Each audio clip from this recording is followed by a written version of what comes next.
I think spending is the easiest way to revive the economy, because then the MSME people, they get money, they spend it.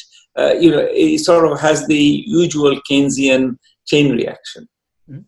So we are talking about some version of Nyay, or a direct cash transfer to the poorest people. Absolutely, a direct cash transfer.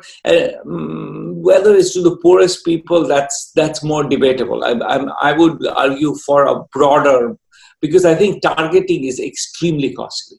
Or I would say, bottom 60% of the population, we give them some money. Nothing bad will happen, in my view. A lot of these people, they get their jobs from sort of small and medium businesses who are going to have a sort of cash flow problem, and a lot of those businesses are going to go bankrupt because of the shock. So there is also a link between the economic damage that is going to come to those businessmen and the ability of these people to maintain a job. Absolutely. I mean, that's the reason why a lot of us have been saying that we need a stimulus package. Mm-hmm. That's what the US is doing. That's what Japan is doing. That's what Europe is doing. We really haven't decided on a large enough stimulus package. We're still talking about 1% of GDP or something.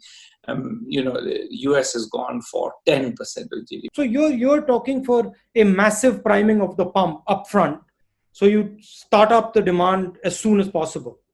Yeah, I'm absolutely saying that. I've been saying that for a while, actually. Even before this happened, I've been saying that we have a demand problem. Now we have going to have a bigger demand problem, because it's the usual thing. I have no money. I'm not buying anything because my shop is closed, but then your shop is closed because I'm not buying anything from you. So I think. Sorry. Go ahead. And I think implicit in what you're saying is that you need to do it faster rather than slower. So the faster you do it, the more effective it's going to be. Yeah, so it's going to be. Every second lost is actually damaging. You're right in saying I want it fast. I don't want to have us checking everybody's locus standi and whether they're appropriate for this or not. I do think that it may be we shouldn't induce a mismatch of supply and demand by giving people spending power where we have shut down the entire retail sector because they are in the red zone or something. So we need to plan that a bit better than, so that you get the money when you can go out and buy, not now.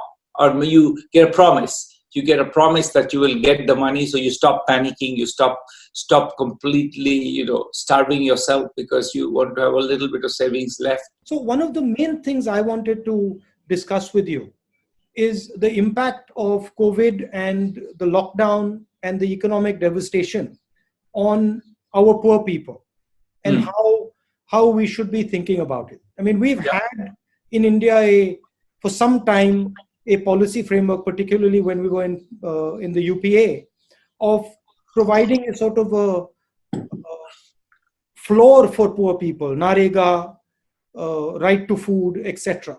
And now a lot of that work is going to sort of fall by the wayside because we have this disease coming, and millions and millions of people are going to fall back into poverty. One of the ideas that was mooted, I think, in the last years of the UPA, but also embraced by the current government, was the idea that the Aadhaar would be made national and therefore would be used for PDS and other things. So the Aadhaar-based claims on PDS would be eligible. You would be eligible for it wherever you are. And that would have been wonderful to have that right now. Sort of looking back, I would say that would have saved a lot of misery, because I think a lot of people would have then gone to the local ration shop and said, "Here's my Aadhaar. I'm eligible for PDS. I'm collecting PDS in Mumbai, even though my family resides in Malda or Darbhanga or whatever." The conceptualization of the welfare structure was based on the idea that anybody who's really not in where they're supposed to be is actually working and is earning an income, and therefore we don't have to worry about them. And that's what's collapsed.